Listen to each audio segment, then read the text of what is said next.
Bonjour à tous, ravi de vous retrouver sur Public Sénat pour suivre dans un instant les travaux de la commission d'enquête sur l'état des forces de sécurité intérieure.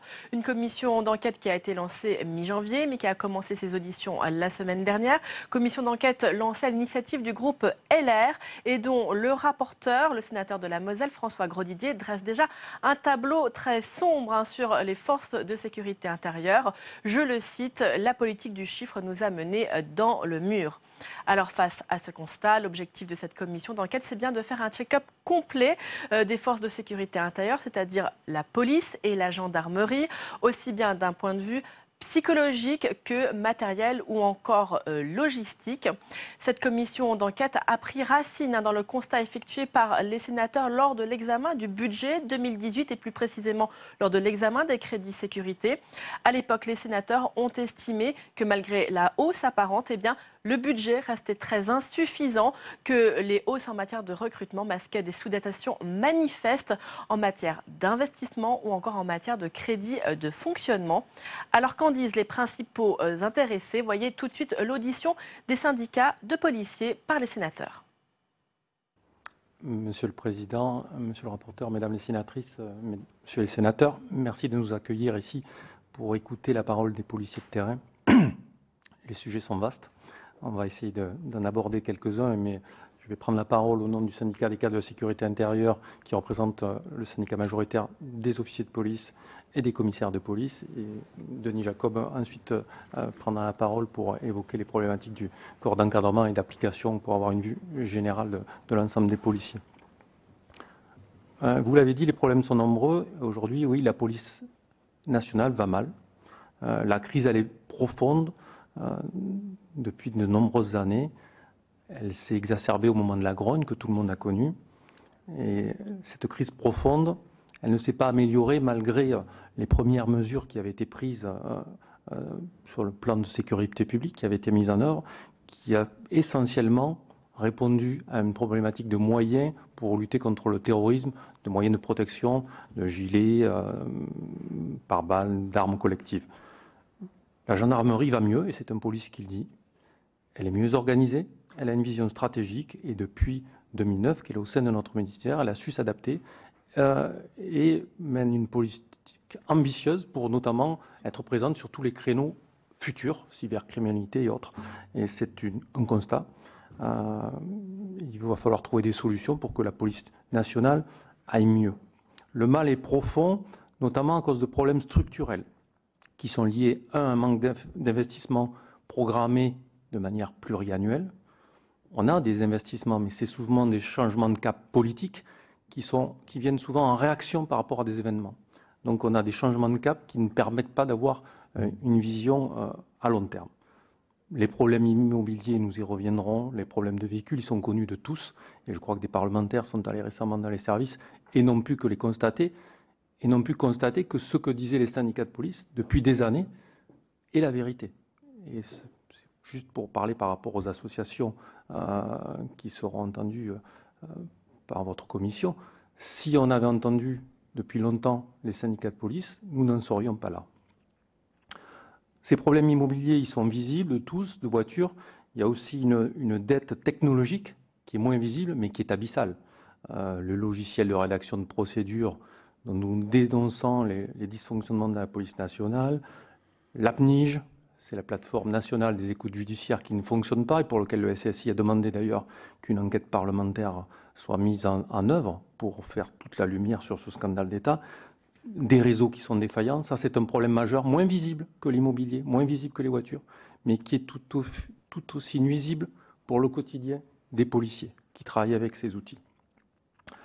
La police, elle est en souffrance à cause d'un problème structurel. Aujourd'hui, le directeur général de la police nationale, qui par exemple n'a pas d'adjoint, ce qui n'est pas normal, n'a pas l'autorité nécessaire pour piloter la police nationale. La police nationale, elle est cloisonnée, préfecture de police, direction d'emploi, en diverses entités qui ne permettent pas d'avoir une véritable stratégie. Ces directions d'emploi ont des organisations territoriales. Ensuite, vous avez la sécurité publique, vous avez la police judiciaire, vous avez la police aux frontières, les CRS. Tout ça, c'est des directions qui ont une certaine autonomie et qui, finalement, ont des stratégies qui sont différentes. Sous les GPN, oui, mais avec une certaine autonomie. Qui fait et la DRCPN aussi, la direction des ressources humaines. Tout ça n'est pas piloté parce que le directeur général n'a pas assez la main sur ces directions d'emploi. On avait créé il y a quelques années, vous vous souvenez sans doute, la direction générale de la police nationale à l'échelon national. On était revenu en arrière, mais sans doute faudrait-il revenir sur ce type de mesures. Je vais prendre un exemple aujourd'hui, et c'est une force de la gendarmerie, quand un préfet, de manière territoriale, je vais prendre l'exemple avec mon accent, vous comprendrez que je prendrai celui de Toulouse, vous avez le préfet de région. Aujourd'hui, quand il fait une réunion avec les forces de sécurité, il a, du côté de la gendarmerie, un interlocuteur qui pilote l'ensemble des forces de sécurité. Autour de lui, pour la police nationale, il va avoir le directeur de la sécurité publique de Toulouse, et uniquement de Toulouse, pas de l'Occitanie. Il aura ensuite le directeur de la police judiciaire, qui sera du SRPJ de Toulouse. Mais dans l'Occitanie, vous avez 2 SRPJ, un à Montpellier et un à Toulouse. Vous aurez le directeur de la police aux frontières et de la DGSI, qui dépendront de Marseille. Et vous aurez au sein de la police judiciaire, le SRPJ qui dépendra de la direction de zone de Bordeaux. On peut comprendre facilement avec cet exemple que ça ne peut pas fonctionner correctement. Qu'en matière de pilotage et de stratégie, nous n'avons pas le bon dimensionnement, d'autant plus que la police nationale n'est pas organisée comme les autres administrations avec le schéma des nouvelles régions.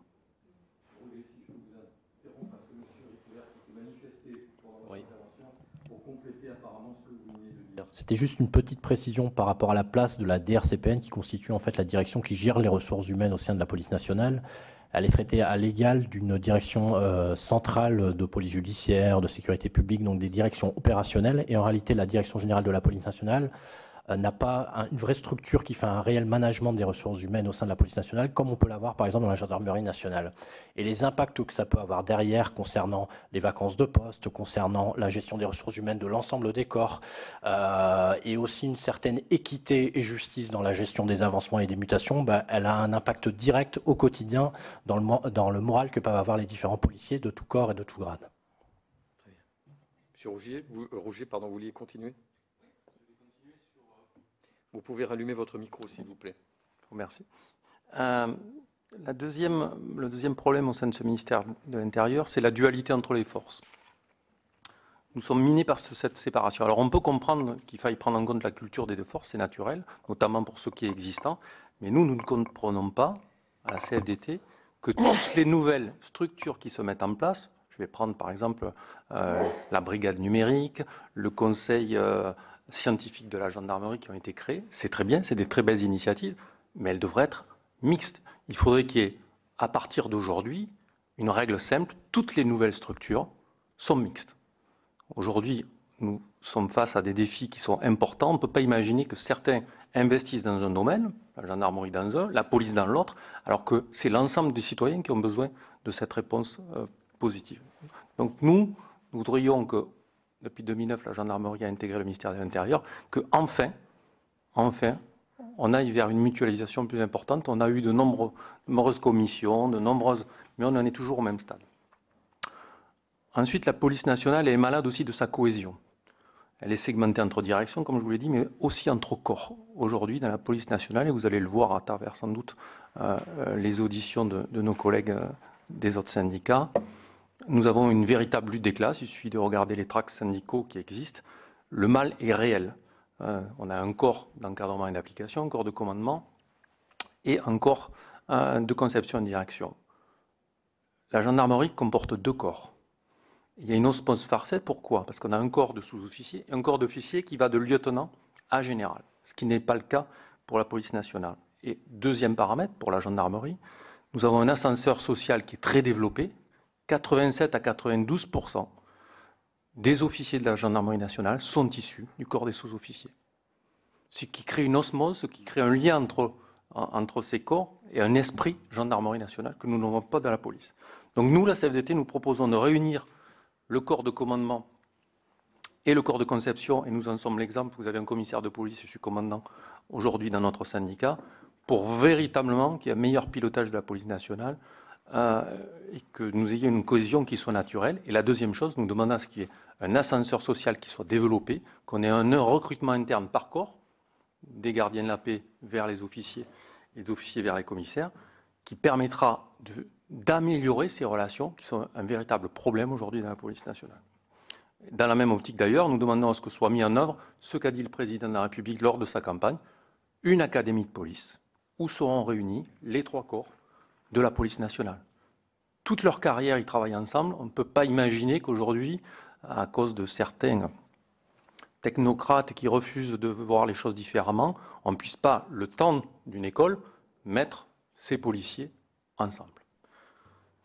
Voilà, je crois que là, la police nationale, le ministre de l'Intérieur va annoncer jeudi la création de la police de la sécurité du quotidien.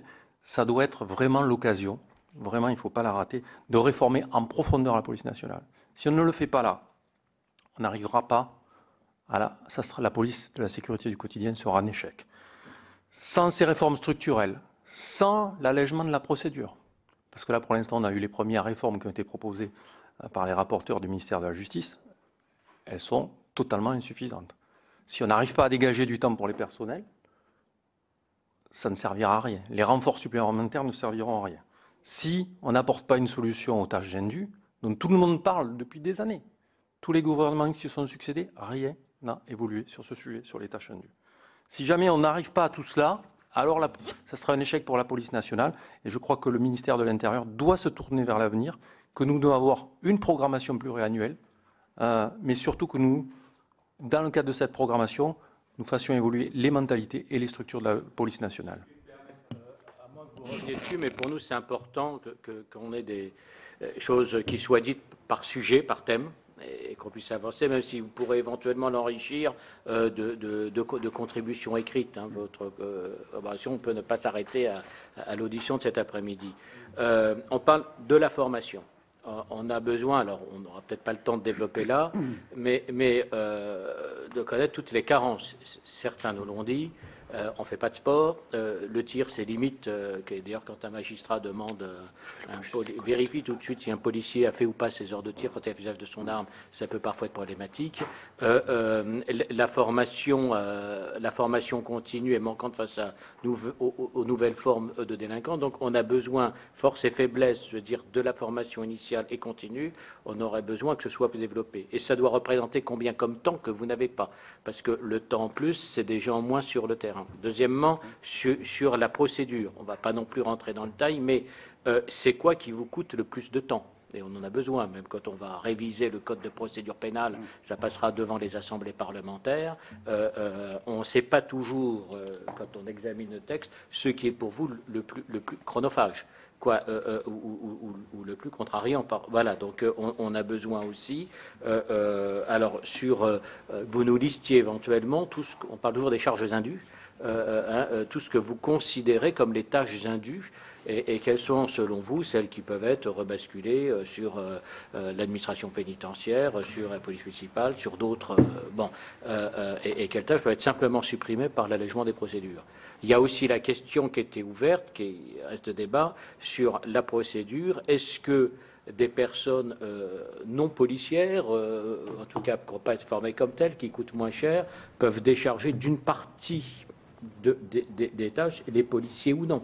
Parce que quand ça doit être celui qui est en action, qui rédige, qui fait la procédure, est-ce que les fonctions peuvent être séparées, Autant de choses très concrètes, mais sur lesquelles on a besoin que vous nous éclairiez de façon assez précise pour que nous puissions ensuite préconiser des choses très précises aussi.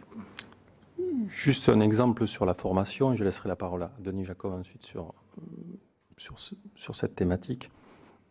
Un exemple, aujourd'hui, nous avons un établissement public, le NSP, qui forme les cadres de la police nationale. Malheureusement, nous avons les commissaires de police qui sont formés à Saint-Cyr au Mont-d'Or, à Lyon, et vous avez les officiers de police qui sont formés sur le site de Canet-Cluse dans le 77. L'école est totalement abandonnée, l'école connaît des problèmes de vétusté majeurs, à tel point que nous avons des problèmes d'eau chaude récurrents. Il n'y a pas d'eau chaude souvent pour les stagiaires. Il suffit, et des parlementaires sont déjà allés voir ce site en disant, évidemment, pour des soucis d'économie, il faut regrouper la formation des cadres sur un seul site. Ça coûte très cher, c'est des doublons. Le site de Canécluse devrait être modernisé et faire un site de formation continue, parce que nous n'avons plus de site de formation continue dans la police nationale, pour l'ensemble de la police nationale, à proximité de Paris. Voilà, ça c'est un exemple concret de dysfonctionnement. Des rapports parlementaires ont dit déjà qu'il fallait rassembler ces sites de formation. Rien n'a été fait, parce que vous avez une technostructure qui parfois ne veut pas que les choses bougent, et que vous avez une lutte des classes qui fait que les choses ne bougent pas, alors que c'est évident pour tout le monde. Je laisse la parole à Denis Jacob. Merci. Monsieur le Président, Monsieur le rapporteur, Mesdames et Messieurs les sénatrices et sénateurs, pour vous remettre un peu dans le contexte mon intervention, parce que c'est important que je vous le précise, Alternative Police est un nouveau syndicat de la police nationale qui représente les gradés et gardiens adjoints de sécurité. Il a été créé au 1er septembre 2015. Il a été créé justement pour se départir de la pratique syndicale telle qu'elle est faite depuis plusieurs décennies dans la police nationale.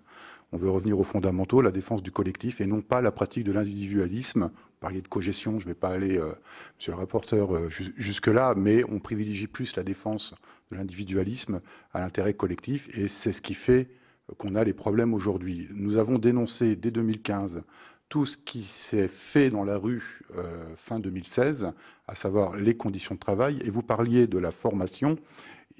On a des outils pour assurer cette formation continue, notamment, et on ne la met pas en pratique. Je vais vous donner un exemple très concret. Par exemple, les fonctionnaires de police ont droit à 2 heures d'activité sportive hebdomadaire.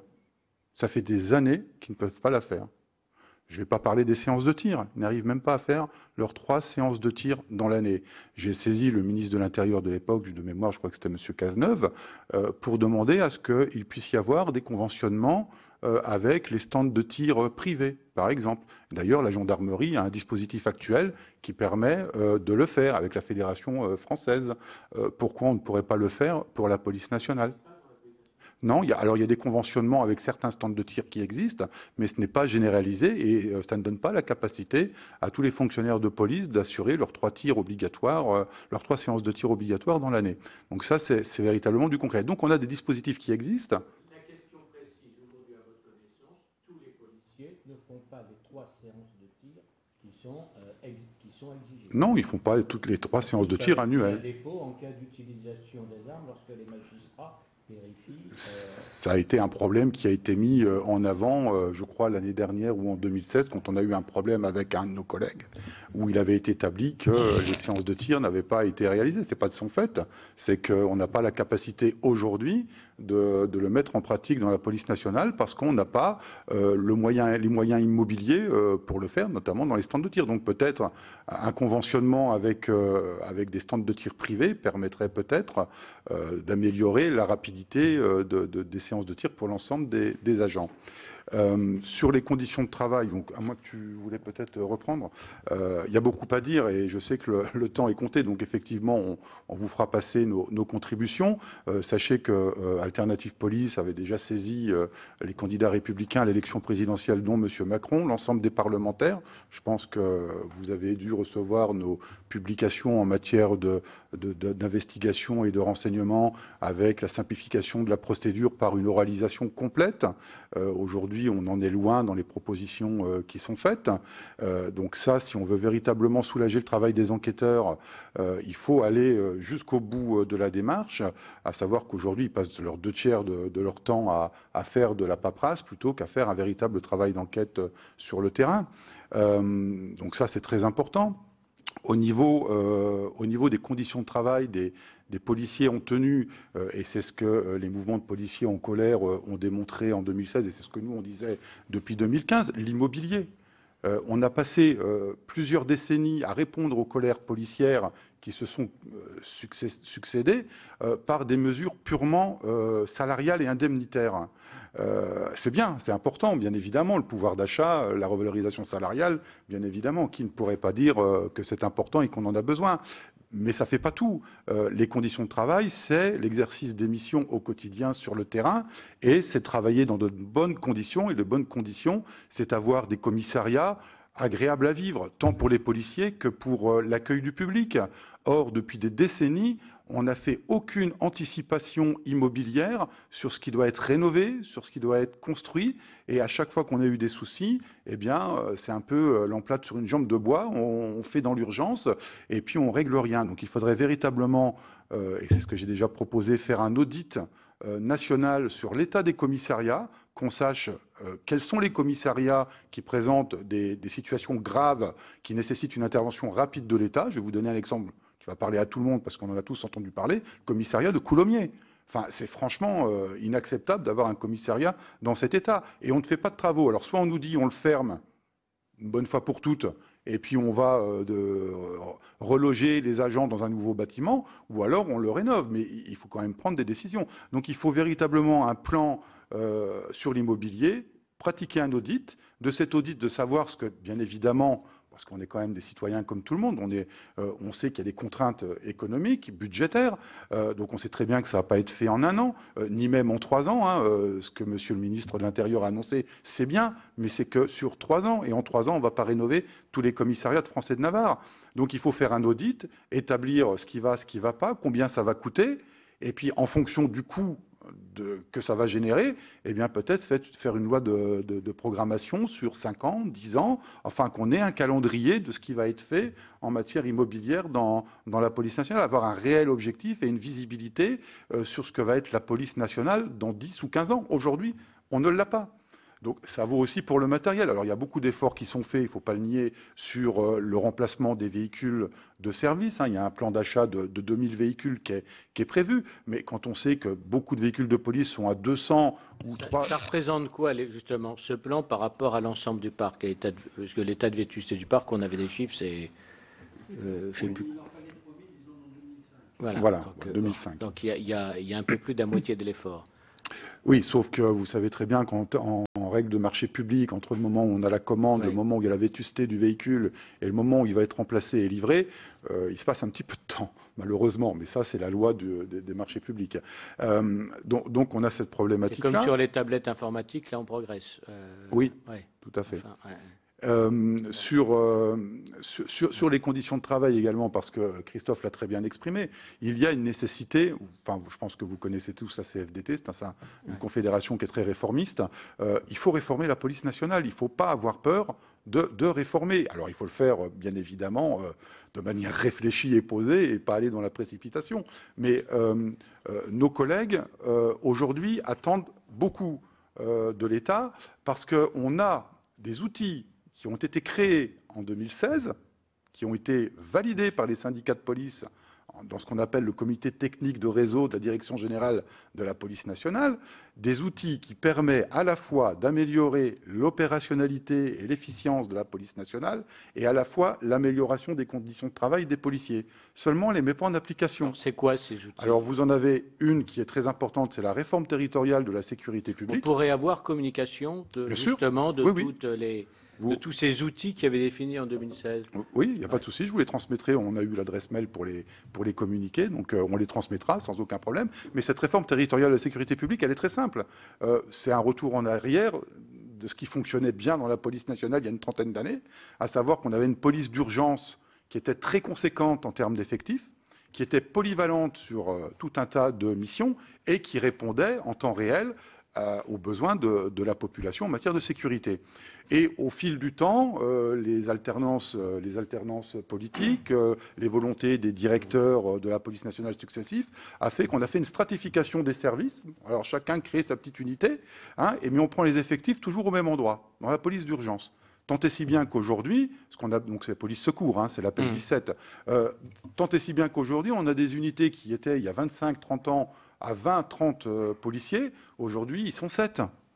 Donc ça ne peut pas tourner. Et par contre, vous avez tout autour toutes ces petites unités qui ne sont plus non plus en capacité de fonctionner puisqu'ils n'ont pas non plus assez d'effectifs. Donc alors, ils sont où les policiers? Parce qu'il n'y a pas moins d'effectifs. Non, il n'y a pas moins d'effectifs. Mais si vous voulez, quand vous avez une intervention à conduire, ce n'est pas un véhicule à 3 fonctionnaires ou 2 véhicules. Mais on est d'accord sur le sous-effectif en police secours. Mais s'il y avait les effectifs il y a 30 ans qu'il n'y a plus aujourd'hui, alors que le chiffre des policiers n'a pas baissé, où ils sont passés où les policiers?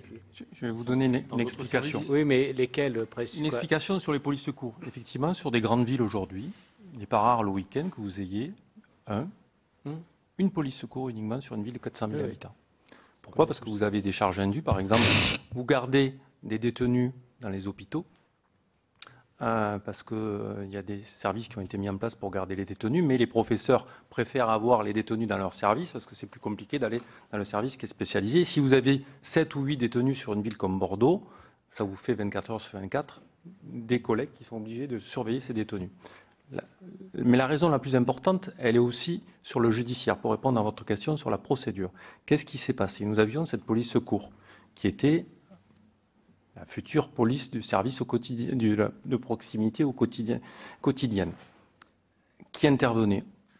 La procédure pénale s'est considérablement alourdie. De facto, nous avons toute une partie de ces effectifs en tenue qui sont passés vers le judiciaire. On a eu ces services judiciaires qui ont absorbé tout un tas de gardiens de la paix, qui ne sont plus sur la voie publique. Parce que comment répondre à cet accroissement de la délinquance? Et avec cet accroissement de la procédure pénale, il faut aujourd'hui 10 procès-verbaux pour jurer une garde à vue. Donc aujourd'hui, vous avez un tiers des procès-verbaux qui ne sont pas lus par les magistrats. Vous avez tout un tas de procès-verbaux qui ne servent à rien. Donc nous avons créé une machine folle. Vous avez ces policiers qui font de la procédure pénale, mais qui ne peuvent plus être à la police secours. On ne peut pas être partout. Donc on a gonflé ces effectifs. Et si vous regardez dans un commissariat, c'est très simple. Vous prenez un commissariat type. Combien il y avait de fonctionnaires à la police secours il y a 10 ans, il y a 20 ans, combien il y a de fonctionnaires aujourd'hui sur une sûreté départementale, ceux qui font du judiciaire. Et vous verrez, les flux sont par là. Donc vous ne pouvez pas avoir les deux, ces policiers qui font de la paperasse ou des policiers qui sont sur le terrain. C'est pour ça que nous insistons sur cet allègement. Si on ne parvient pas à alléger la procédure pénale, aujourd'hui on a les mêmes effectifs qu'en 2007. On est revenu juste alors que la situation s'est dégradée comme à cause du terrorisme, des flux migratoires et tout ça. Mais si jamais on n'allège pas cette procédure pénale, on ne pourra pas mettre plus de policiers sur le terrain. C'est se tromper. Donc pour reprendre, oui, ça fonctionne. Pour reprendre, effectivement, cette réforme territoriale de la sécurité publique consiste à supprimer toutes ces petites unités qui ont été créées autour de la police d'urgence, de les refusionner au sein de la police d'urgence, de faire une police polyvalente, beaucoup plus étoffée en effectifs, donc garantir une plus grande opérationnalité, mais aussi de permettre aux agents de pouvoir bénéficier de leur temps de repos. Et la deuxième réforme qui a été votée, enfin c'est une réforme horaire, c'est ce qu'on appelle le principe de la vacation forte. Vacation forte parce que le vendredi de chaque semaine, il y a un nombre d'effectifs plus important de présents, mais qui permet aux agents d'avoir un week-end sur 2 de repos au lieu d'en avoir 1 sur 6 actuellement. Donc, ce qui n'est quand même pas négligeable. Donc on gagne en opérationnalité, mais on gagne aussi...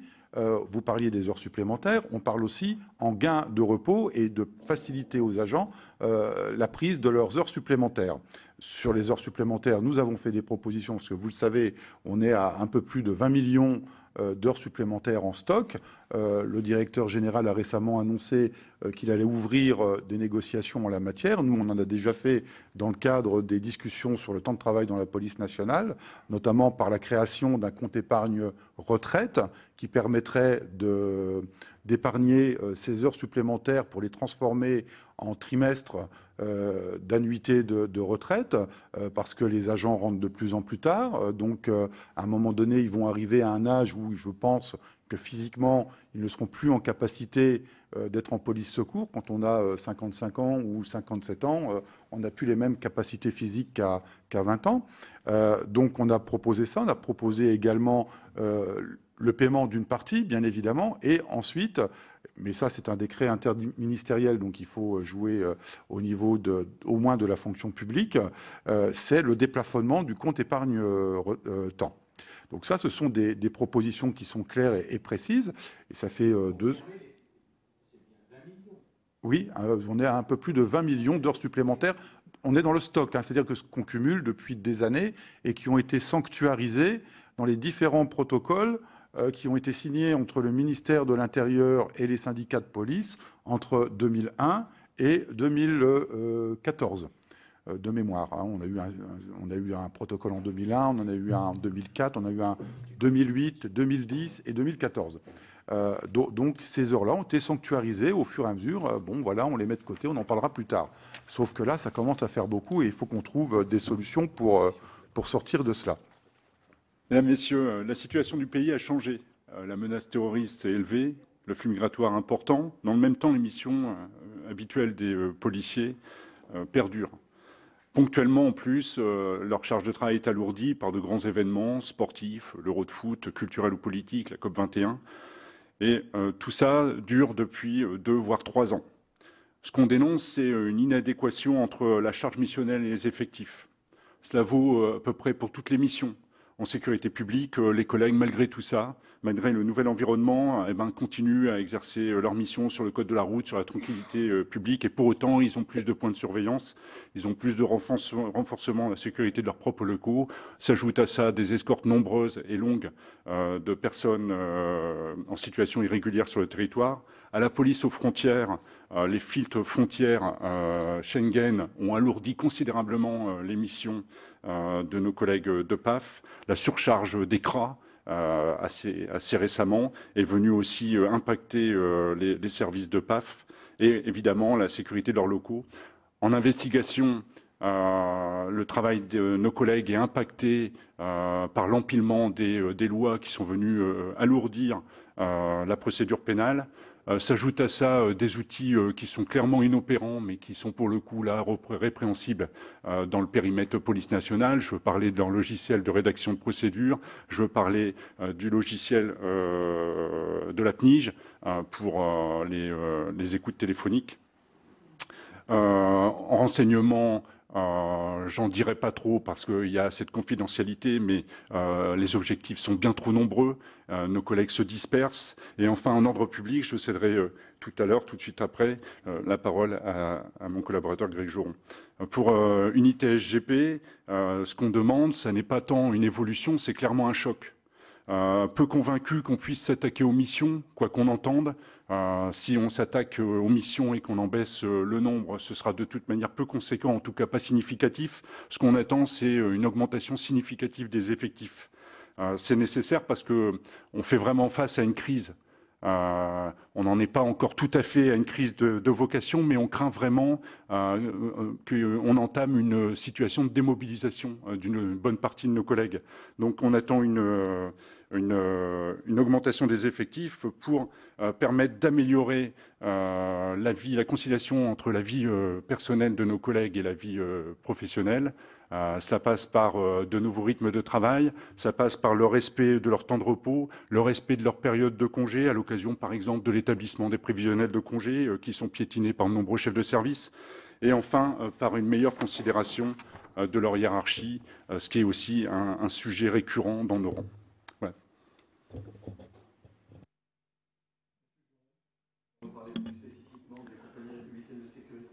Oui, en propos liminaire, j'aimerais juste simplement développer 2 axes, les effectifs et l'emploi. Il y a eu un effet ciseau depuis ces dernières années entre la charge missionnelle qui impacte les CRS aujourd'hui.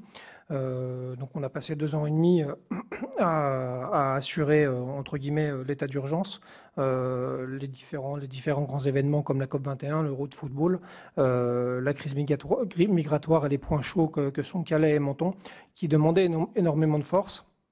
Et en même temps, avec un seuil d'effectifs qui est de plus en plus bas, puisque la direction centrale des CRS a été celle qui a le plus contribué aux politiques RGPP, etc.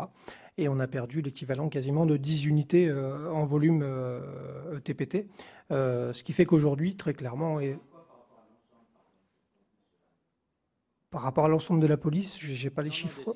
Des CRS, on a pourcentage de diminution.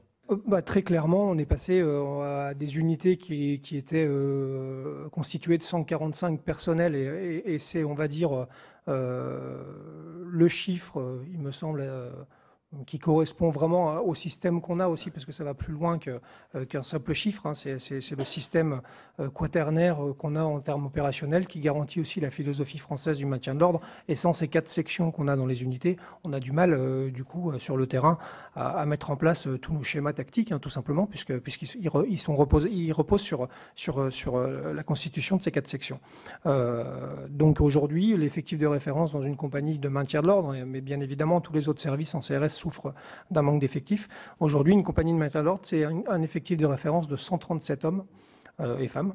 Et malheureusement, aujourd'hui, ne serait-ce que pour les compagnies de service général, il nous manque pour atteindre ces 137 quasiment 300 personnels sur l'échelle nationale. Vous imaginez qu'on n'est pas encore aux 145 qui permettent, à mon sens, encore une fois, d'avoir et un volet social dans le management et la manière d'appréhender les missions, etc. Donc quand je vous parlais d'effet ciseaux, c'est-à-dire qu'aujourd'hui, ce sont les mêmes collègues qui refont les mêmes missions tout le temps et on n'arrive plus à avoir ce turnover qu'on pouvait avoir fut une époque.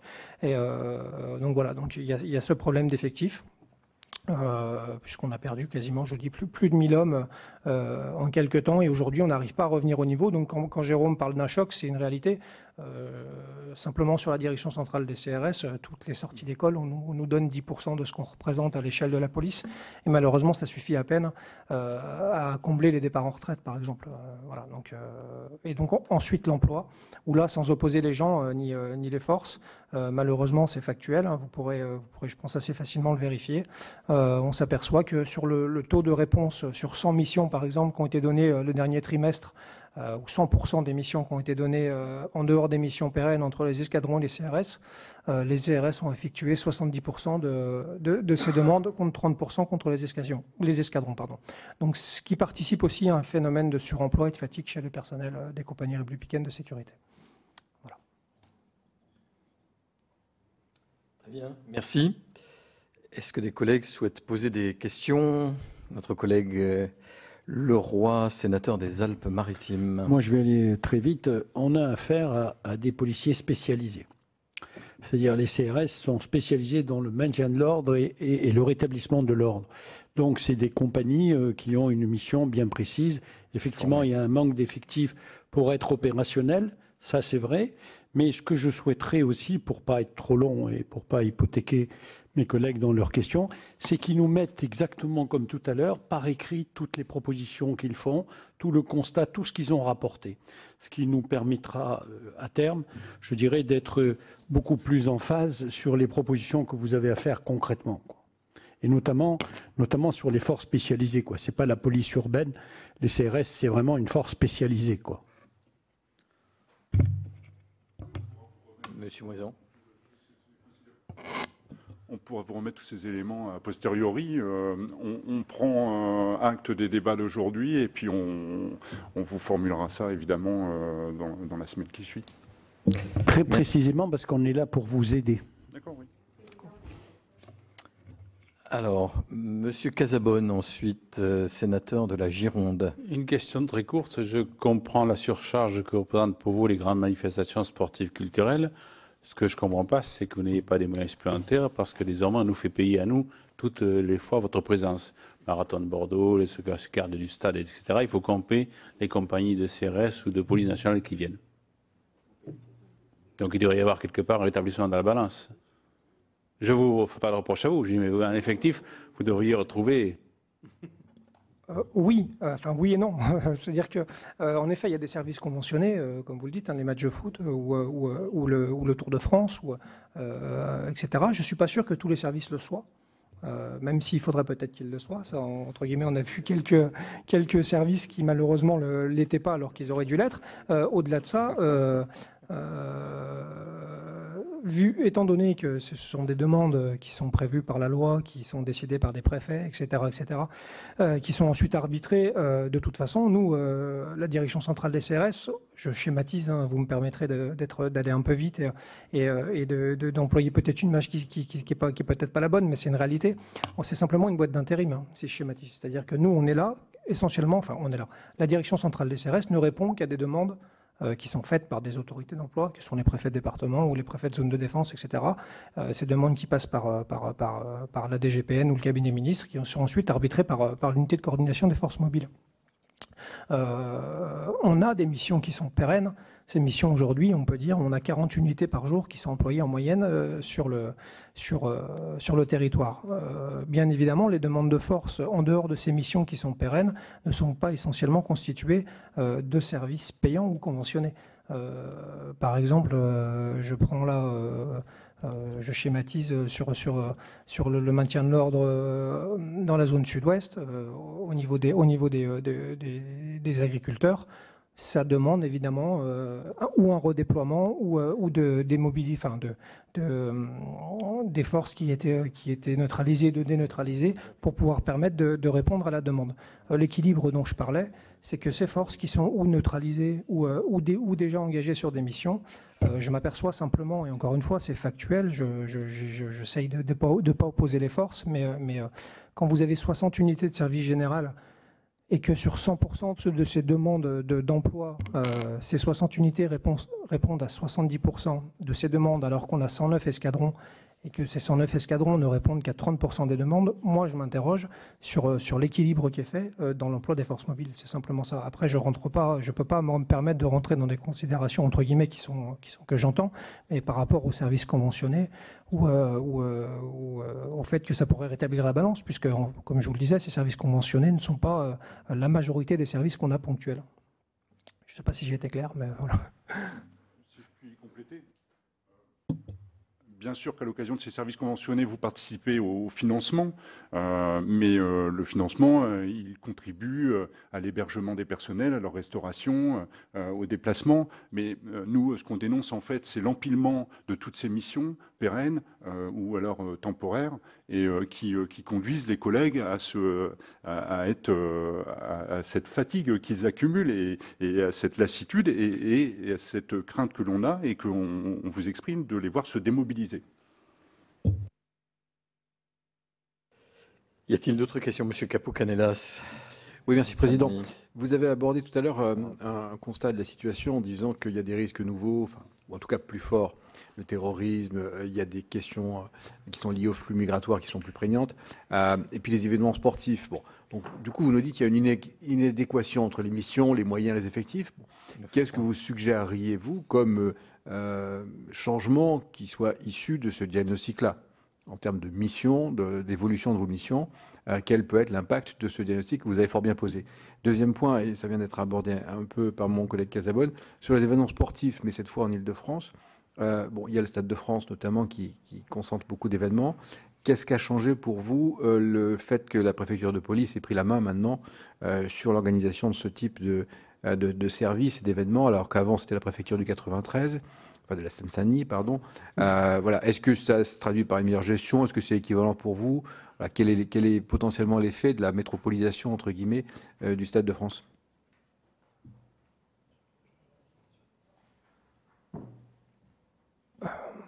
Sur la gestion de l'emploi concernant les grands événements, on a vu souvent, malheureusement, et on a été les premiers à le dénoncer, peut-être une mauvaise anticipation, ou au moins une préparation qui était pas celle qu'on attendait de la gestion des forces mobiles. Je m'explique. Logiquement, on doit appliquer la doctrine des forces mobiles, qui est signée du timbre du ministre, qui préconise, elle ne préconise malheureusement peut-être, que la consultation de personnel pour avis technique. Ce qu'on peut regretter, mais on a été, je pense, écouté pour les dernières grandes manifestations qui ont eu lieu contre la loi travail, puisqu'il y a eu, on a vu malheureusement énormément de scènes de violence et des collègues CRS et d'autres transformés en torches humaines, etc. On a déploré souvent le manque de moyens, on a déploré surtout le manque de clarification dans les ordres, et peut-être, j'y viens, ce manque d'anticipation qui passait par une absence de pré-service, où on aurait peut-être pu faire du contrôle en amont pour éviter que des gens arrivent sur des manifestations équipées déjà de cocktails Molotov, ou etc. etc. Un manque d'ordre immédiat pour intervenir, ce qui fait qu'il n'y a rien de pire en matière d'ordre que de rester figé.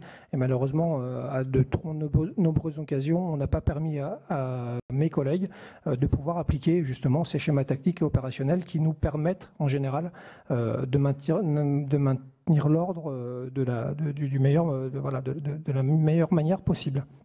Donc aujourd'hui, les dernières manifestations, on a vu qu'il y avait eu un effort de fait par la préfecture de police, puisque les sections des moyens spécialisés CRS étaient engagées, c'est-à-dire les camions à eau, les barres-ponts, etc.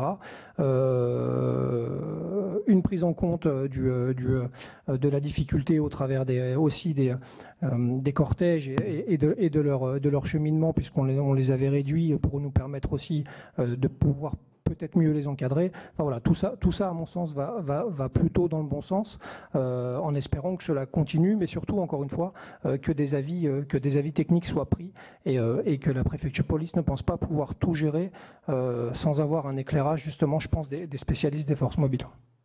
Au titre des gardiens de la paix, je voudrais, dans un premier temps, vous alerter sur la situation globale du ressenti de nos policiers, où depuis maintenant de quelques années, on a le sentiment que ce métier-là, c'est quand même très complexifié, c'est devenu très difficile, et on a une relation notamment avec les citoyens et la population qui s'est dégradée au cours de ces dernières années, même si on a pu constater que depuis les attentats qui ont été sujets dans notre pays, il y a eu une certaine amélioration ou une certaine nouvelle reconnaissance du policier. Dans la globalité, aujourd'hui, l'exercice de cette fonction, elle est difficile et elle n'est pas forcément bien ressentie par le policier de terrain. On peut aussi dire clairement qu'aujourd'hui, les fonctionnaires de police, dans l'exercice de leurs fonctions, ont de plus en plus de crainte à se rendre au travail, à exercer leur métier, parce que la difficulté est de plus en plus grande. Les agressions des fonctionnaires de police n'ont cessé de croître ces dernières années, et surtout, elles ont pris une violence relativement importante. Aujourd'hui, il est devenu commun de monter des guet-apens, d'agresser les fonctionnaires de police. Et le ressenti de nos collègues sur le terrain devient de plus en plus compliqué. Ensuite, je vais plutôt axer mon propos sur le malaise dont vous avez fait état, monsieur le rapporteur. Sur ces derniers mois, il s'est passé quelques événements dans la police nationale où certains de nos personnels ont pu montrer un certain mécontentement. Ce mécontentement-là, il n'est pas issu d'une seule chose. C'est la conséquence de tas de difficultés qui sont mises les unes derrière les autres. Alors régulièrement, on fait le constat des moyens, évidemment, et des effectifs, mais le malaise que peuvent ressentir les policiers de terrain, il est bien au-delà de ces deux problématiques-là. Aujourd'hui, un policier de terrain, il a énormément de mal à arriver à mettre en adéquation sa vie professionnelle et sa vie familiale. On a des difficultés dans le cadre de la disponibilité en dehors du travail. On a de plus en plus, et là je parle sous couvert de mes collègues, mais ça touche en fait tous les échelons hiérarchiques. On a une pression qui est de plus en plus importante, où on a une attente du résultat qui ne cesse de croître, et ça pèse sur l'ensemble de nos fonctionnaires. Sur des sujets terre à terre, je vais faire court, on a deux, trois choses qui ont créé le mécontentement et les mouvements qu'on a pu voir ces derniers mois. On a des sujets qui sont récurrents mais importants sur le corps du CEA. Je pense par exemple à la restauration des fonctionnaires, où aujourd'hui le ministère de l'Intérieur, avec 96 000 agents du CEA, ne donne pas encore la possibilité à l'ensemble de ces agents de pouvoir se restaurer de manière correcte. On a aussi la problématique qui a été un des éléments déclencheurs des mouvements qu'on a eus, c'est le stock d'heures supplémentaires qui ne sont pas payées par le ministère de l'Intérieur. Je pense qu'on a dépassé les 20 millions d'heures supplémentaires. Je pense qu'on se dirige tout doucement vers les 21 millions. Sur le gouvernement précédent, il y avait des engagements qui avaient été pris par M. Cazeneuve, au moins pour sacraliser le stock et puis commencer à essayer de purger cet aspect-là. Il faut comprendre qu'il est assez compliqué pour un fonctionnaire de police. Je veux dire, on fait souvent des comparaisons par rapport à la société civile, où on nous demande de plus en plus de présence, d'investissement, parfois de rester au service. on accumule des heures supplémentaires et on ne nous les rémunère pas.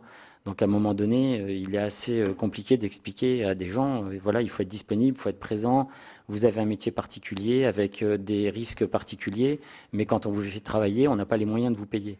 Donc ça, c'est un véritable sujet récurrent chez nous. Et on a aussi toute la problématique de la plaque parisienne, où là, les difficultés, vous avez parlé tout à l'heure de la formation initiale, la formation continue, c'est des sujets, je pense que ici, les gens que vous avez autour de la table, et autres que moi, pourraient vous en parler pendant des semaines. Mais vous savez, ça fait des années, moi, ça fait très longtemps, je ne veux pas vous dire, puisque ça fait très longtemps que je fais du syndicalisme, peut-être parfois un peu trop longtemps, mais on a parfois quand même ce sentiment de souvent dénoncer les mêmes choses depuis des années, de manière récurrente, et on n'a pas forcément le sentiment d'être entendu. Et ça, c'est assez compliqué. En termes de formation initiale et en termes de formation continue, on a des véritables soucis, mais c'est pas des soucis de qualité ou de compétence, c'est des soucis d'intérêt pour le métier de policier aujourd'hui. C'est donner envie à nos jeunes citoyens de prendre la voie de ce métier-là qui est assez compliqué. Et voilà, on manque d'attractivité. Ensuite, pourriez-vous nous transmettre, on n'aura pas le temps de lister, mais là, de façon très précise, la liste, par exemple, on parle des carences en matière de la formation, d'autres sujets, tout ce que vous avez demandé n'est pas obtenu. On a les heures sup en matière de formation, on a besoin de savoir très concrètement. Oui, tout à fait. On vous fera parvenir une contribution écrite sur l'ensemble des sujets qu'on a développés. Le dernier sujet que je voudrais évoquer avec vous, c'est la difficulté qu'on a sur la plaque parisienne, où là, il y a un véritable sujet qui est en train d'être évoqué, notamment sur les jeunes policiers qu'on fidélise sur une durée de 8 ans. C'est quelque chose qui est insupportable. Je vous donne un exemple. Par exemple, on a 2 concours en police nationale. On a le concours Île-de-France, on a le concours national. On a des gens qui passent le concours national dont le concubin ou l'époux est déjà sur la plaque parisienne, souhaiterait une affectation en plaque parisienne, on ne peut pas lui donner. Elle se retrouve, elle ou il se retrouve sur des affectations à Lyon, à Marseille. Voilà, on a des choses. Et les jeunes policiers qui réussissent le concours, qui viennent sur la plaque parisienne, les contraintes sur la durée de 8 ans, c'est dépassé en termes d'attractivité. Quand vous dites à des jeunes qui savent qu'ils vont commencer leur carrière sur Paris que d'office, vous allez devoir rester 8 ans, en sachant qu'après, dans le cadre de la mutation, il faut encore 2-3 ans, ça veut dire que vous êtes contraint à travailler sur la plaque parisienne pendant 12 ou 13 ans. Alors que dans un même temps, on fait des sorties d'école sur des villes de province, Lyon, Marseille, et des villes très attractives. Donc il faudrait mettre en place un système où on a un turnover quasi obligatoire par la plaque parisienne, mais avec un espoir pour les jeunes de pouvoir un jour retourner dans leur région d'origine. Ça, c'est un véritable sujet. Voilà, je ne vais pas être plus long parce que je voudrais que mes collègues puissent s'exprimer sur ces différents sujets. Sachez que, pour conclure, je dirais qu'il y a une forte attente quand même de l'ensemble des policiers de terrain et tout corps confondu. Et évidemment, vos travaux seront d'une grande importance dans le cadre de ces attentes-là. Je vous remercie de votre écoute. Merci. Oui, vous vouliez ajouter quelque chose? Oui, si vous me le permettez. Il y a un certain nombre de collègues qui sont prêts à déjà vous poser des questions. Alors, la première main que j'ai vue se lever est celle d'Isabelle Raymond. Ah non, c'est M. Capo-Canellas, pardon. Excusez-moi. C'était dans ce secteur, pardon. Oui, merci Président. Merci d'abord de votre exposé. Je voudrais être sûr d'avoir bien compris ce que vous avez dit sur ce que vous appelez la plaque parisienne, parce que les élus d'Île-de-France ont plutôt le sentiment qu'on a du mal à fidéliser les effectifs et que, notamment sur l'encadrement, on a du mal à garder des cadres en Île-de-France, notamment dans les parties les plus difficiles ou réputées difficiles de l'Île-de-France. Et que les jeunes qui sortent des écoles de police, assez rapidement, ont une attraction qu'on peut comprendre, pour la province ou pour des zones réputées plus calmes. Donc nous, on a plutôt ce sentiment-là, c'est-à-dire que quand quelqu'un est un peu aguerri à l'habitude de la banlieue, à l'habitude des quartiers difficiles, à ce moment-là, hop, il s'en va. Et vous nous renvoyez l'impression inverse. Alors, c'est sans doute notre perception qui est moins fine, mais il y a quand même un petit paradoxe, parce que, on voit bien, en tout cas dans beaucoup de commissariats de zones réputées difficiles, moi, enfin, le commissaire Lebar, parce que j'étais maire du Bourget, donc j'étais pour le commissariat de la Courneuve. Voilà. Bon. Et à un moment donné, où il faut trouver un OPJ, c'était quelque chose, quoi. Et voilà. Ou même des jeunes qui sont à la BAC, etc. et tout. Enfin, c'est pas simple. Voilà. Même pour police secours, des jeunes qui interviennent. Voilà. Donc on a plutôt ce sentiment-là qu'on n'arrive pas à les garder. Et vous nous dites le contraire. Donc ça m'interpelle un peu. Est-ce que vous pouvez un peu mieux préciser les choses ? Je vais vous faire une réponse assez rapide. En fait, il y a deux aspects des choses. Il y a l'aspect du sentiment qu'on peut avoir et de la réalité statutaire. C'est-à-dire à l'heure actuelle, au niveau du ministère de l'Intérieur, on a une règle statutaire qui existe au niveau des gradés et gardiens de la paix. Un jeune fonctionnaire de police qui est affecté sur le bassin parisien doit 8 ans pleins à l'administration, en plus de sa scolarité et de son année de stagiaire. Donc ça veut dire qu'un jeune fonctionnaire de police qui est affecté sur le bassin parisien, à minima, il va faire 10 ans minimum, puisqu'après, il faut qu'il y ait de la place à l'endroit où il peut postuler. Donc en fait, quand on recrute un jeune policier sur la plaque parisienne, il est présent au minimum 10 années avant d'avoir espoir de pouvoir muter, en sachant qu'il y a des dispositifs, et par contre, où je vous rejoins, c'est dans le cadre de l'encadrement, là, il y a un vrai sujet que vous venez d'évoquer. Il faut mettre en place des dispositifs où on est capable de donner envie aux gens de prendre l'avancement de manière, par exemple, contractuelle. C'est-à-dire un agent qui est en passe de passer à un grade supérieur, brigadier, chef ou major au titre du CEA. On lui dit, voilà, t'es de province, faut venir sur la plaque parisienne. On fait un contrat de 3 ou 5 ans, je ne sais pas. Et au-delà de ça, on peut retourner sur son lieu d'affectation. Là, on créera de la... Parce que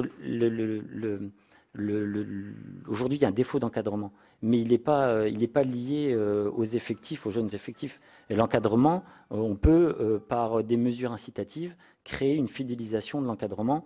Mais le jeune policier, quand vous recrutez vous appelez au concours, aujourd'hui, on a du mal à avoir des gens de grande qualité qui se présentent au concours de gardien de la paix. C'est une vraie réalité. C'est peut-être dur à entendre, c'est peut-être difficile à dire, mais on a recruté... Quand les postes qui sont ouverts sont tous pourvus, ou est-ce que parfois, on considère que le niveau est trop faible pour pouvoir à tous les postes qui étaient censés être pourvus au concours, comme ça arrive dans certaines administrations? Moi, en sortie d'école, ça ne fonctionne pas tout à fait comme ça. Non, je parle en entrée, pour les concours de recrutement. En entrée, c'est un concours fonction publique. Oui, mais dans lequel on arrive à recruter le nombre de... Oui, tout à fait. Oui, il n'y a pas de problème de recrutement là. Je pense que c'est la barre en fait, du curseur qu'on bouge. C'est-à-dire que c'est... Dans un concours, c'est la quantité qui est déterminée avant. Oui, mais les concours... Sauf dans certaines administrations, on renonce à prendre tout le monde parce qu'on considère que le niveau, même des dernières admis, est trop bas. Voilà. Ça n'arrive pas dans la police. Non. C'est-à-dire quand on a 4500 postes à pourvoir, on fait 4500 recrutements en fait. Voilà. Je vais apporter une précision. J'aimerais me permettre de parfaire les propos de mes collègues. Pour ce qui concerne spécifiquement l'encadrement, mais je pense que pour les commissaires, on a un peu le même problème. En tous les cas, pour les officiers, il y a une réalité aussi, c'est les flux d'entrée et de sortie des corps. Le corps de commandement de la police nationale est un corps qui a été voué à la déflation depuis une bonne quinzaine d'années, et ça finit par se sentir. C'est-à-dire que, pour parler toujours du département de la Seine-Saint-Denis, vous prenez un commissariat comme Stein, qui est tout sauf facile, vous étiez à -3 en termes d'officiers. Vous aviez une sortie d'école il y a 2 ans et demi qui s'est retrouvée propulsée, je vous parle bien d'une sortie d'école, chef du service de police de proximité, qui est normalement un poste dévolu à un commandant dans la nomenclature des officiers. Tout ça par défaut. C'est ça qu'il faut bien comprendre, c'est que chaque corps a ses spécificités. Nous, on manque cruellement de jeunes officiers. Au-delà de la problématique d'attractivité, vous avez par exemple la police judiciaire qui ne recrute pas, tout le monde le sait. Sauf qu'à un moment, on a un vrai souci par rapport à ça. Vous aviez par exemple sur la commission administrative paritaire qui avait déterminé les mutations dans le corps de commandement en juin 2017, vous aviez 25 postes non candidatés d'officiers sur la police judiciaire parisienne. C'est vous dire qu'on a aussi un souci de ce point de vue-là. Donc il y a l'attractivité et puis il y a aussi les défauts de parcours de carrière. Peut-être que l'administration serait bien inspirée de regarder un peu comment est-ce qu'on peut organiser le parcours de carrière de quelqu'un qui sort d'école, quel qu'il soit d'ailleurs, hein, et puis qui va l'amener effectivement à faire une carrière de 10-15 ans qu'on puisse envisager avant éventuellement d'aller sur des secteurs géographiques moins hostiles. Madame Samia Ghali, sénatrice des Bouches-du-Rhône. Je suis contente que vous parliez de justement du fait que vous soyez obligé de rester 8 ans, voire 10 ans sur le même poste, parce que en tant que sénatrice, j'ai rencontré beaucoup de policiers pour qui c'était un vrai calvaire, vraiment une vraie souffrance, je crois qu'il faut le dire comme ça. Et c'est important que est-ce que ce point-là fait que justement dans la police aussi, ce mal-être fait que quand on est heureux de rentrer dans la police, on est heureux aussi d'en sortir parce que finalement ça devient un peu le calvaire familial, affectif, et qui fait que comme nous tous, hein, quand on a beaucoup travaillé, qu'on est fatigué, on est content de rentrer à la maison, retrouver des siens et aussi retrouver le confort familial et finalement qui vous aide aussi à repartir de plus belle le lendemain. Donc je crois que ça est-ce que ça joue vraiment sur le moral. Et ensuite vous avez parlé tout à l'heure de la relation, et moi ça m'intéresse aussi, entre la police et les concitoyens. Mais en vous écoutant en même temps, par rapport à tout ce que vous avez décrit, hein, malheureusement qui est tellement vrai, est-ce que justement c'est pas ça qui fait que justement ça détériore de fait la relation avec le citoyen, parce que lorsqu'on a en face de soi des policiers qui sont des fois, c'est pas la généralité heureusement, mais quand même des policiers qui sont des fois déconnectés, mais pas parce qu'ils le font exprès, c'est parce que malheureusement ils ne peuvent pas faire autrement que ça, parce qu'on les a mis dans des postes qui ne sont pas les leurs.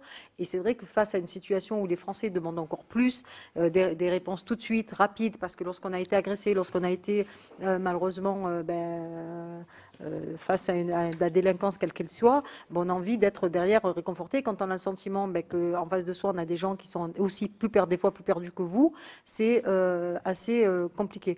Donc ça aussi, est-ce que le fait aussi la prise des plaintes, parce que c'est aussi un sujet, et vous me direz si c'est ça ou pas, de mon point de vue, qui est aussi important dans le mal-être aussi, c'est-à-dire que les Français qui ne peuvent même plus aller déposer plainte, ou qu'elles ont le sentiment qu'ils ne peuvent plus pouvoir aller déposer plainte parce que derrière, ça ne fonctionne pas. Parce que, c'est vrai, là aussi, est-ce que finalement, on ne devrait pas, sur la question des plaintes, dématérialiser les choses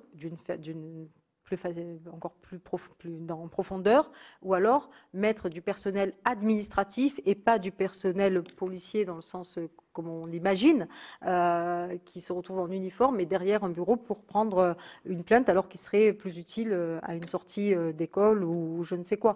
Donc cela, et ensuite sur la question du matériel, est-ce que finalement ce que je disais tout à l'heure en aparté avec le président de la commission et le rapporteur, c'est le fait d'avoir face à vous aussi une population délinquante qui a évolué, qui s'est professionnalisée, avec du matériel adéquat et du matériel même sophistiqué, face à vous qui avez encore du matériel archaïque, du matériel qui ne fonctionne pas, et des fois un peu rouillé, même des fois complètement enrayé.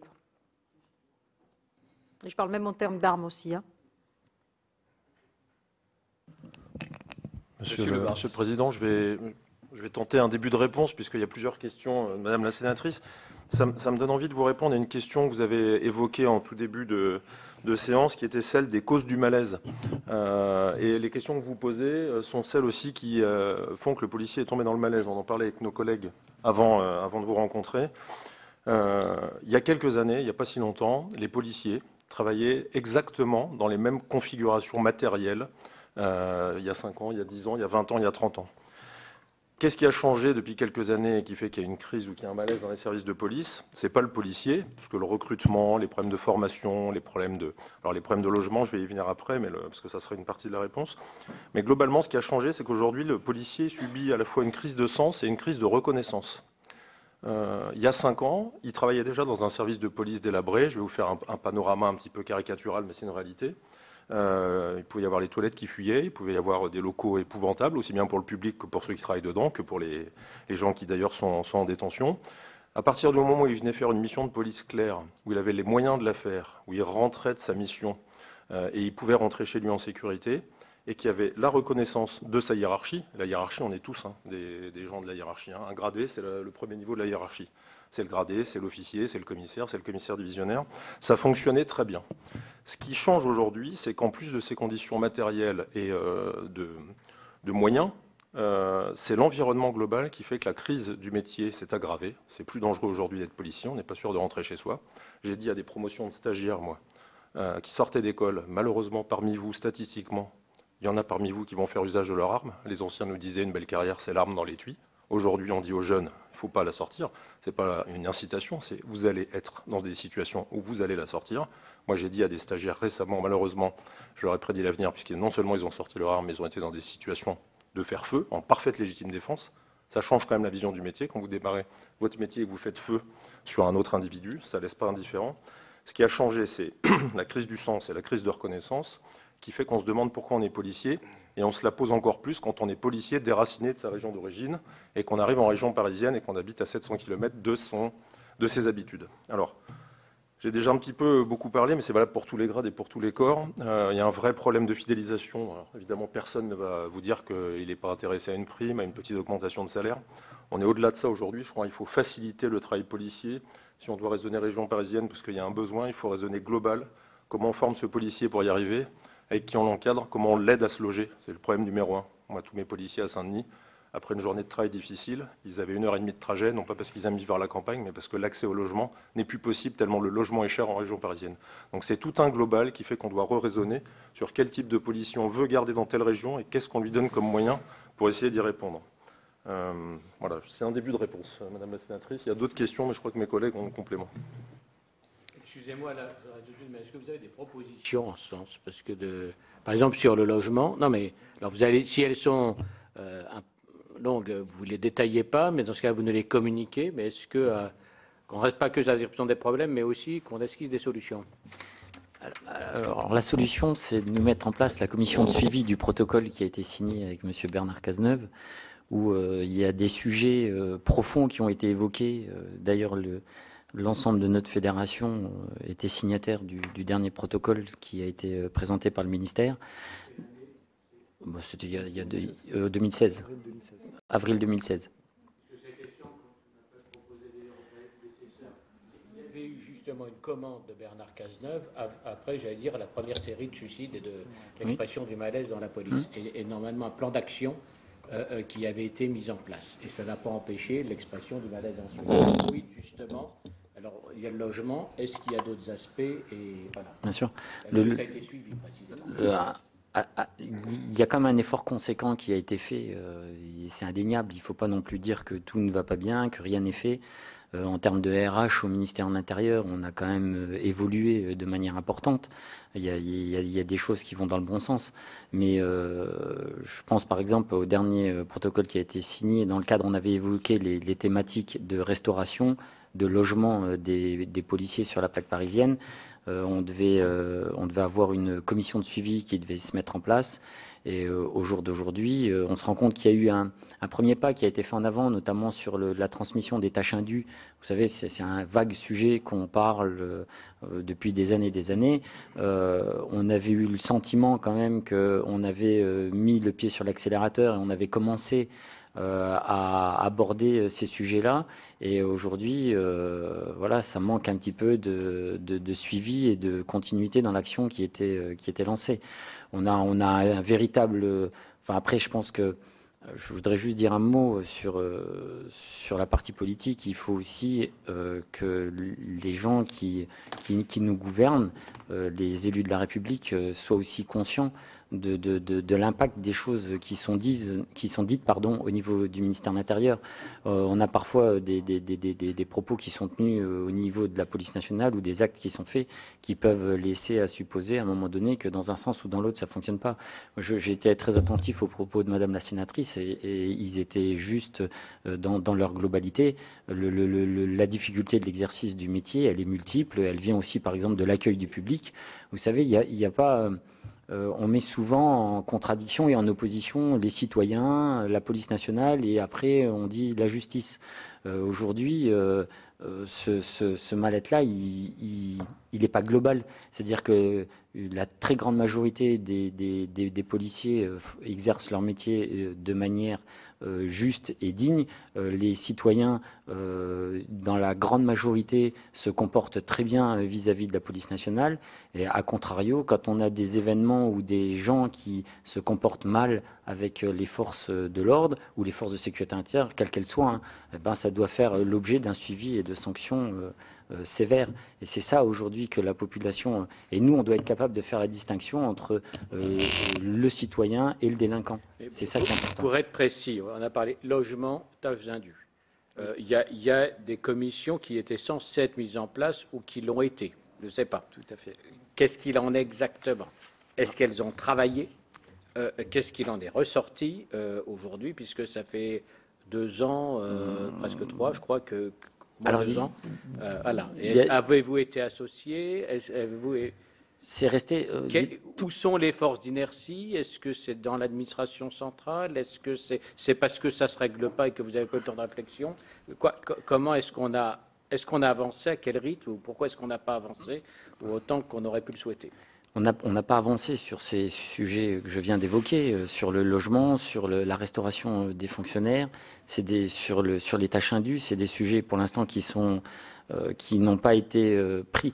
Dans la continuité de l'ancien gouvernement et de la volonté du dernier ministre de l'Intérieur, parce que les chantiers sont multiples. On a la PSQ qui est en train de se mettre en place.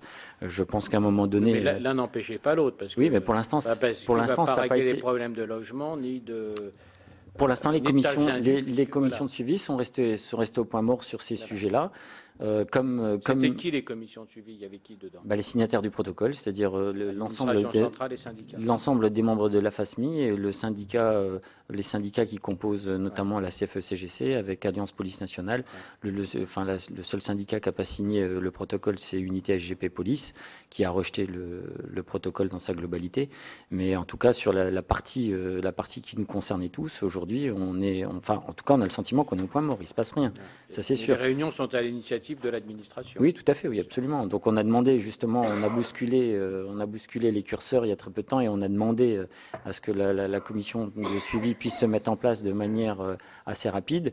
Et je vous dis, les sujets principaux, c'est ceux que je viens d'évoquer avec vous.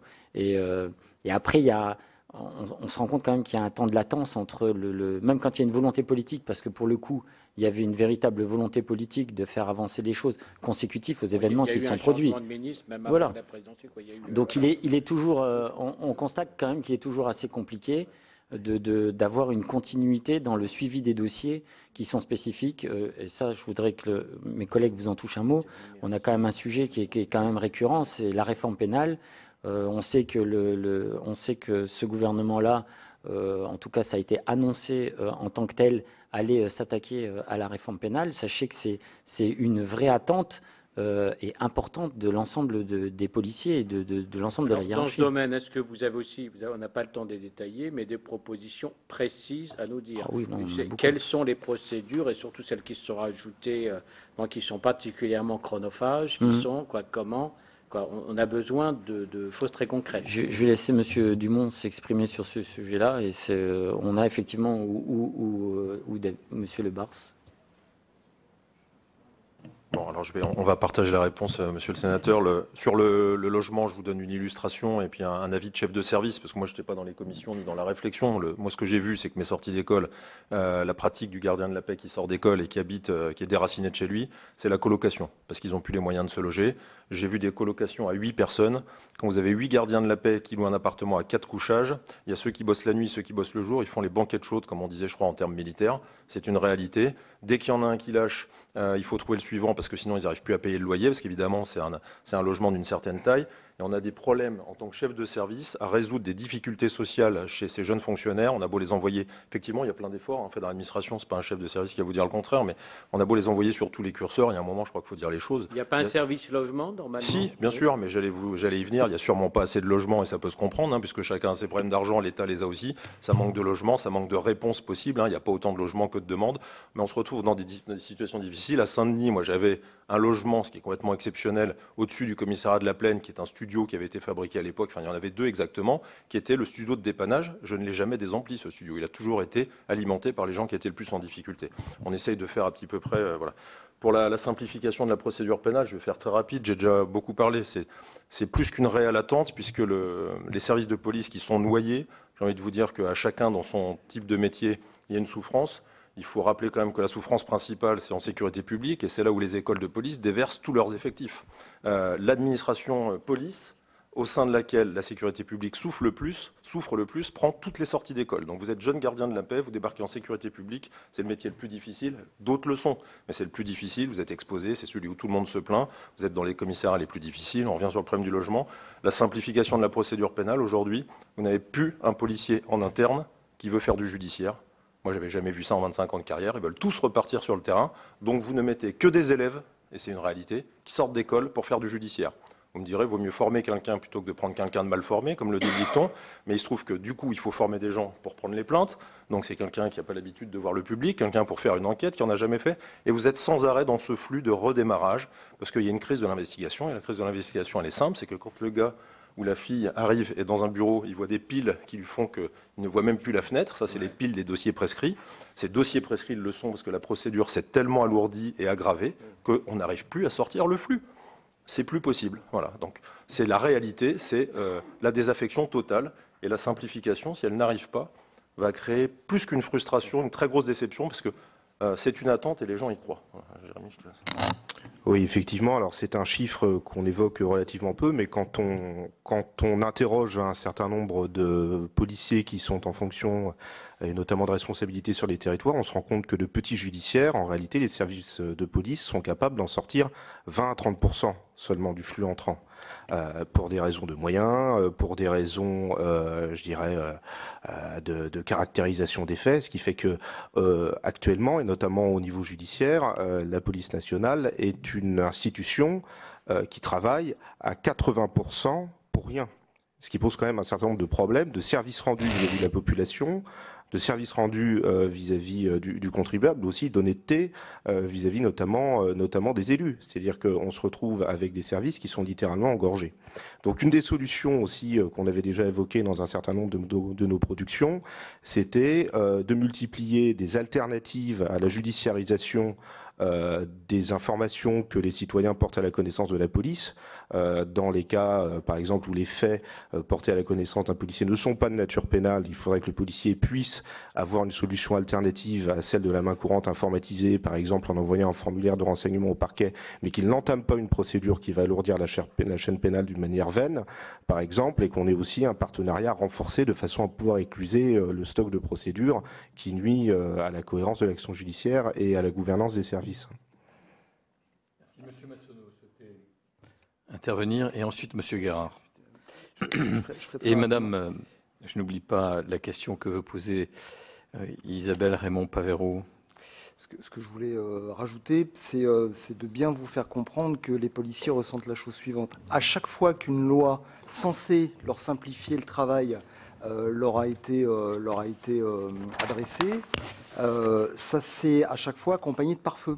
Je vous le dis tel qu'on le constate, c'est-à-dire qu'à chaque fois, il a fallu mettre en place des contrôles, des demandes d'explications a priori, et c'est pour ça, enfin, on essaie de vous le traduire, mais si les... C'est-à-dire que, par exemple, la loi de juin 2016 a demandé aux officiers de police judiciaire d'organiser la représentation de suspects à témoins avec un avocat. Ça a l'air de rien dit comme ça, mais il faut quand même arriver à croiser entre la victime, les gardés à vue, les gens qui participeront à la représentation de suspects à témoins et l'avocat, un rendez-vous commun. C'est beaucoup de travail. Tant qu'on n'aura pas engagé une vraie démarche de simplification des process, parce que, je veux dire, il n'y a pas plus motivé sur la manifestation de la vérité que les policiers, hein, on se permet de vous le rappeler, mais ce qui fait que, on va au-devant de graves difficultés. C'est même plus une crise de l'investigation. C'est que faute de combattants, on peut vous l'annoncer, le combat risque de cesser. D'abord parce que les effectifs n'y sont plus, parce qu'ils sont plus motivés, parce qu'ils réintègrent, aussi étonnant que ça puisse paraître, après 15 ou 20 ans de police judiciaire, des services de sécurité publique ou d'ordre public où ils n'auront plus d'investigation à faire. On a un vrai problème par rapport à ça. Donc on a, nous, un diagnostic qui est écrit depuis très longtemps, des process de simplification sur l'oralisation des procédures, sur la dématérialisation papier, tout le monde sait faire, ça, il n'y a aucun problème. La seule chose, c'est que lorsqu'on prend connaissance des premières préconisations de M. Baume et de M. Nathalie, manifestement, le compte ne va pas y être. Voilà, donc on sera très très vigilant par rapport à ça.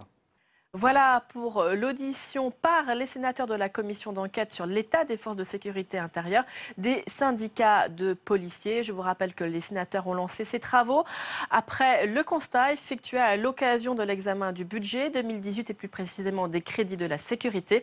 À l'époque, les sénateurs avaient estimé que les crédits n'étaient absolument pas à la hauteur et que les hausses de recrutement masquaient mal les sous-dotations en matière d'investissement, en matière de crédits de fonctionnement. À l'époque, les sénateurs s'inquiétaient également des effets de l'expérimentation de la nouvelle police de sécurité du quotidien, expérimentation qui a été lancée la semaine dernière par le ministre de l'Intérieur, Gérard Collomb. Vous pouvez toujours voir et revoir toutes les auditions sur notre site publicsénat.fr. Très bonne journée sur les chaînes parlementaires.